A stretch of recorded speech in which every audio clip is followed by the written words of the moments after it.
Right, so we are back on the channel, product review and a training aid. Now, this company in particular, their first training aid, I found it online, saw that there was quite some hype happening on social media.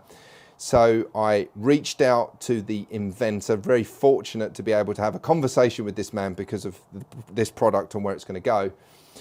So there'll be a little bit more about that in the review and the guest appearance that we will have. But this is the V-Plane. This is a training aid that you attach to your club, and it's got a number of features, ways that it can be used. And I'm going to talk a little bit more about that in this review now. So we start in the what's in the box. So what I like about this, not only, and you know, I do talk about packaging and the way products are packaged and boxed. This actually comes in its box that it's shipped out, robust box. Obviously this can be sent, these products will be going global, they'll be sent all over the world. So comes in its box, and when I open this, I just liked just so many things. Not only this kind of instruction guide, nice little card that you've got here, which you scan with the QR code, but what about a training aid coming in a really cool case? This is super cool, and I understand, and we will hear it ourselves, but this was inspired by a sunglasses case. So this is the V-Plane in its case, really cool. So we will go more into the product in a minute, but look at that, how cool is this? And I'll bring this up to the camera. So being able to carry this around is one thing. We can attach it to the bag. We can put it inside the bag, but look of how cool this is. This is wicked. Absolutely love it. So we're going to go into a little bit more about the product, how it's used, and we're going to bring in our special guest today. We have the man himself, Mitchell Bligh, who invented the V-Plane. He's going to be showing us how it's used and talk a little bit about the construction of the products. There's no better from the horse's mouth, right? Not from me, from this man here. Now, with a bit of history here, you can see there's a bit of chemistry. I know Mitchell because he's used to work with a coach that used to be at the range that I run. And also, Mitchell's actually come down and had a lesson with me on the force plates today. So he brought the product down. I've seen him using the product, setting it up. I have actually got 2 of these, so I've been playing about with it at home, so it's not my first experience. So, firstly, Mitchell, thank you. Thank you. And you're going to tell us, well, firstly, inspiration. I really want to know, because you're amateur golfer, elite level amateur golfer. Yep. Handicap is +1. Super good. So, to have an amateur golfer create a product, so there must have been some inspiration there. Absolutely. Tell us, where did this idea come from, and a little bit of your journey. Okay, firstly, Steve, thanks very much for having me on your channel. I appreciate that. Where did this come from? Amateur golfer looking to take that next step to professional golf at the time, but obviously working in the construction industry. I was making some money, but obviously I couldn't make the time to practice and be competitive. Yep. So in that, there was a lot of at-home putting on a ruler, chipping across my living room, hitting balls in the garden. A lot of that was going on. Yep. And it was locked down. So there was a lot of time to tinker. Okay. You know, and there was... lockdown inspired. Absolutely. You was always picking up the club. Frustrated that I couldn't play golf, so it was like everything was in the garden. Everything was like, oh, if I can't go to the range, like, what am I going to do that keeps me in check at home? You know. So lo and behold, sellotape comes out, Stanley knife, because I'm in the trade. So what was you doing with the sellotape originally then? So I had my putter.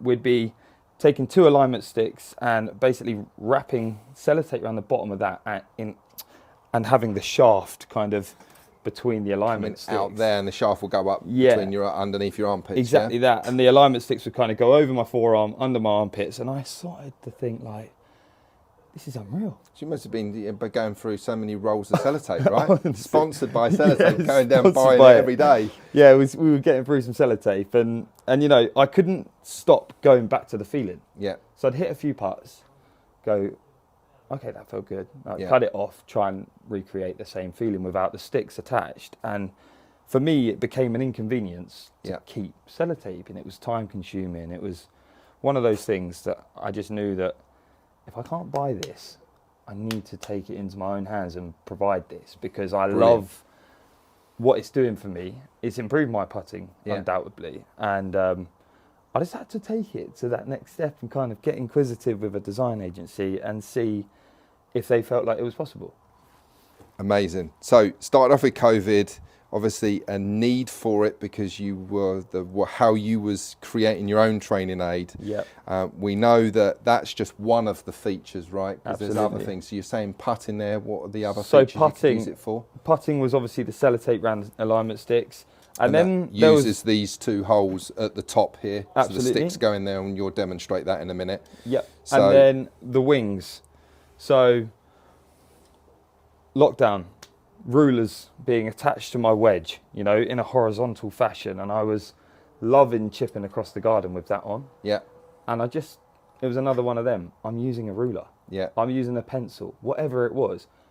Why can't I have something that's more permanent? Yeah. And why can't I get this on and get it off without cutting it and sticking it, you know? So imagine sort of then from the wings perspective, you had like an airplane, how that's creating forward shaft lean, backward shaft lean. Very visual, isn't how it? that's creating kind of tilting the club this way or this way.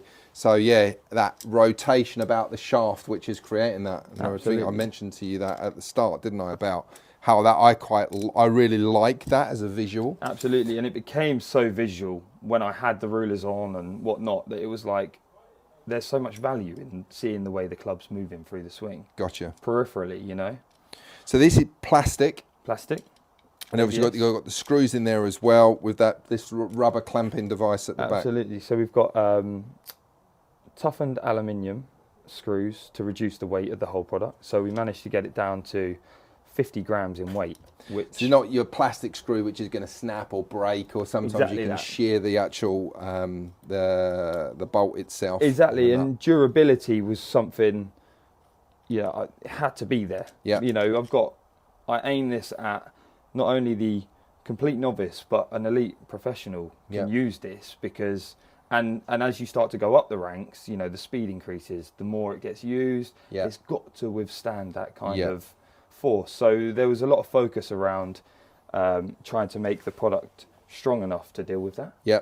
You know, we can kind of take this up to quite a full swing speed. Yeah. Actually. Okay. So you've tested it under different speeds. Absolutely. Yeah. I've tried to that break rubber it. clamp. You can obviously push it on any type of shaft. Doesn't need to be. It can go on a carbon shaft because some parts are made on exactly that. wedges are made of carbon. I haven't used it on like woods or drivers. I don't think I need to. Yeah. It's not something. I designed it around the short game. Yeah. Inside 150 yards. Yeah. But, you know, I'm sure someone will. Yeah. If Probably they feel me. it's necessary. Yeah. You've been a long drive, man. So yeah, definitely focused a lot on durability. Wanted clear visuals, hence the bright colours. Yeah. And aim to deliver like a classy small product that kind of performed in a few areas of the game, really. So we got the V, we've got the wings, and there's one other.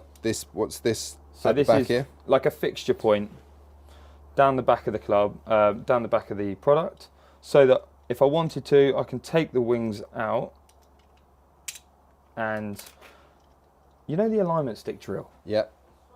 It would always, it would either have to be stuffed down the back of the grip, Yeah. and it would rattle inside the shaft. Yeah. So the alignment stick in there and using it to guide the club around you a little bit. Helping the rotation. And you use that to guide sort of the plane of the swing as well, the shaft pitch. Yeah. Start to see again, how is that club travelling through the swing, very visual, getting that feedback if I'm releasing the wrist too early. But for me, the drill was so good. And I know that there was other alternative training aids out there, but I felt like there was a limitation in terms of not being able to hold the grip at the height you got measured to. Yeah, I understand. And I didn't think that the alignment came down the back was enough of a compromise to not do it. So The rattle for me was what I wanted to get rid of. Yeah. Hence the fixture point. Yeah. So I'd attach the V-plane to approximately where the decals are on the shaft. Yeah. And just, you know, make use of that that drill. Yep.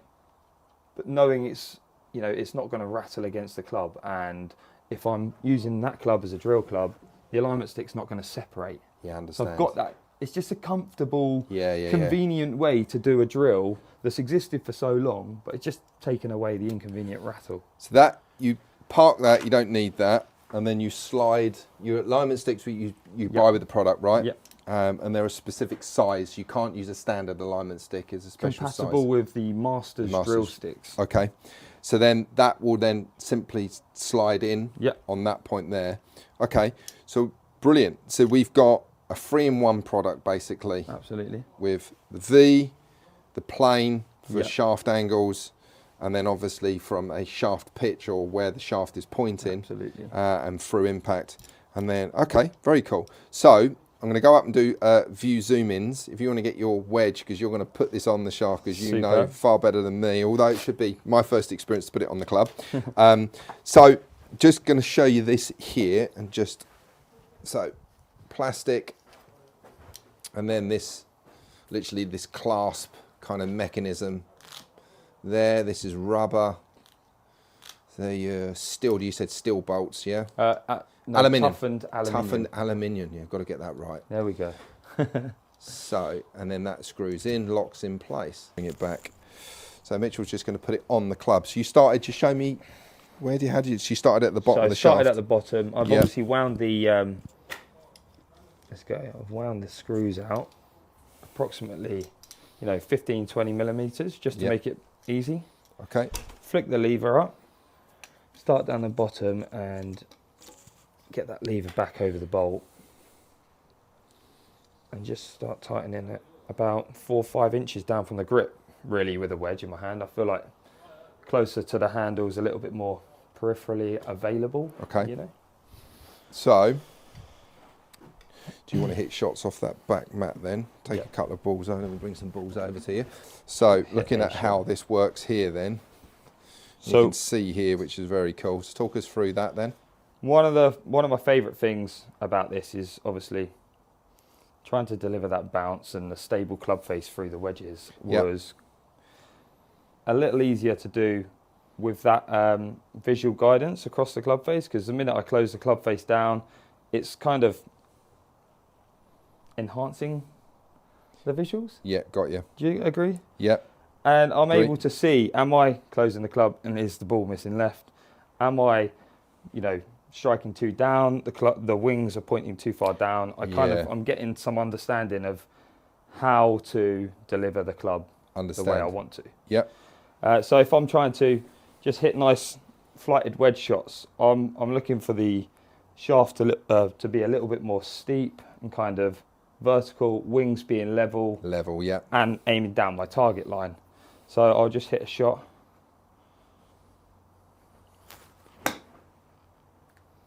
Very good. So I like that feeling of travelling down the line, the wings being quite level with the ground when I'm making that impact. Yeah. It's just Like something it. I quite like. Certainly from an attack angle perspective, neutralising kind of that, trying to remove that down and into movement and drive or drag of the handle. Yeah. Which is that kind of shoving of the handle forwards, which is fraught with danger. It's not saying that you can't. There's ways of moving the club, moving the body to facilitate that, but definitely from a practice aid to neutralise or equalise that angle is a good thing. I agree, and definitely starting to utilise the bottom of the club a little bit more. Yeah. When your wings are coming in level, right? Yeah. Getting that leading edge, less dig mode, kind of just getting it level with the ground. So do you want to show us if you move that into the other one then with the alignment stick and the back? I'm sure you'll find other ways that you'll set them wings up that can also enhance the peripheral experience, but that's a nice fitment. There we go. So just gripping the club as normal, I'm now equipped with a club ready for drills that I can put down, and I know that it's not going to separate. Yep. So that drill, This drill's great for just making sure that you're setting the club in the right positions. Am I aiming at the ball? And we can see that from this view, so you can point the butt of the club, the shaft there, or the rod, Yeah, in at line the with ball the ball. target line. Yeah, very Which good. is Love that. something you coaches have taught me Yeah, a lot. So Yeah. I found value in being able to have that readily available, you know. like that. So you can almost get it down the toe line first, and then at Yep. the ball line second. Here, set it here, there, boom, boom. Very cool. Hits a shot then.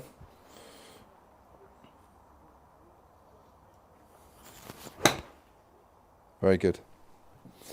Okay, last but not least then, putter. There we go. Show us where the true inspiration, the start of it then was that you and the sellotape and the sticks and the shaft. I'll do this with it just on the wedge still, okay? Yeah, okay. I'd probably drop this down a smidge, so halfway between the club head and the grip feels quite good. Here we go, so quite happy with that. Let's get this glove off. Okay. Okie dokie. We were talking a little bit about this, how this stabilizes the wrists so it won't allow any excessive or even any movement of the wrist side to side and up and down, right? No, exactly that. And I'm one that at the start of my golf was probably a little bit wristy with the putter. Yeah. So once I got into this position and it felt like I'd taken the wrists out and the putter head just seemed to move in a straight line, I was like, wow, how can I miss? Yeah, It was that feeling. It was the how can I miss if I hit putts like this? Becomes a pick your target, rock your shoulders. Yeah. What's the outcome? Absolutely. And you see it's just stabilized the wrists and arms. We see it from this view. It's making you kind of tilt and turn the shoulders. Absolutely. And it's just moving that club almost perfectly. Something else was the way that these are kind of resting over my forearms. They aligned the forearms with the shaft angle. Yeah. And now I've always watched Instagram after Instagram of coaches dissecting a great player's putting technique and that being a major focal point. Yeah. If you watch like Xander Schauffele or whatever, he's very much like that continued line through the putter shaft and just rocking. Yeah. They do it so well. So for me, it forced me into that position. I just muscle memory now. I just keep rolling putts like it. And you were saying that you actually used it, so you get people that come around your house and you put that on a club. People never played golf before. Yeah. And you just get them putting almost like a pro. Well, I was putting to a decent standard. Just mechanically, it just puts them in position, right? Absolutely. My test was a meter ruler. Yeah. And I'd bring, when it started to happen, it was, Mum, come and try this. Can you putt with this on down the ruler? And, Mum's never picked a club up. Yeah.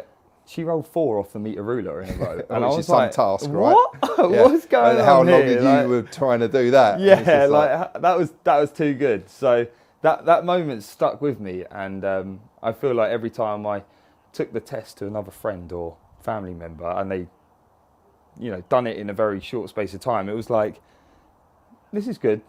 I'm going to keep going with what I'm trying to develop. Definitely working. Yeah, it's definitely working. So it was a cool experience, and getting those early results definitely a big motivating factor as to why this had to exist. Brilliant. Well, look, thank you for the demonstration. Far better demonstration than me. Do you want to tell us, the audience, where to buy it from? Absolutely. And how much it is? So for the V-Plane, so you can now buy V-Plane from www.v-planegolf.co.uk. For the V-Plane alone, it's £80. So I priced it at the point of one golf lesson. Yeah. That you can keep going back to. But you'll spend that on 3 different training aids to do that, exactly that. If not, you'd be spending more than that on 3 training aids. Yeah, and I think you can't really put a price on dropping your scores. Yeah. And the results have been speaking for themselves. Yeah. And quality, build, and what you get with the pouch and everything. I can see you've put a lot of effort into the literature. I'm assuming there's demo videos online so the audience can see. Free demos on how to use each part. And for me, I'd like to now take the next steps in just collaborating with good coaches and working through a couple of demos, letting them show you how they'd use V-Plane and just being a part of a V-Plane community that's going to help golfers grow in understanding how to use the product better and improve their own game, really. So look, brilliant. Thank you, Mitchell. So now from anyone that wants to leave feedback and comments, please just put them at the bottom of this video. But they can find you on social media and Instagram. They post videos using the product. That'd be cool Absolutely. for you, yeah? Yeah. People Anything using like it and showing them maybe some stories if they want to give you feedback of how it's helping their game. Yeah, we'd love to. Handicap successes, chipping in, holding more putts. I want to know about it, because if it's anything associated to V-Plane, like, I'm proud of you and I'm proud of the product for being able to deliver that sort of thing. Awesome. Thanks, mate. Appreciate you coming in. Thanks for having me, Steve. Thank you for watching this video. Please like, please share, and subscribe to the channel by clicking the bell icon. And then any new video that I post, you will be one of the first to watch it.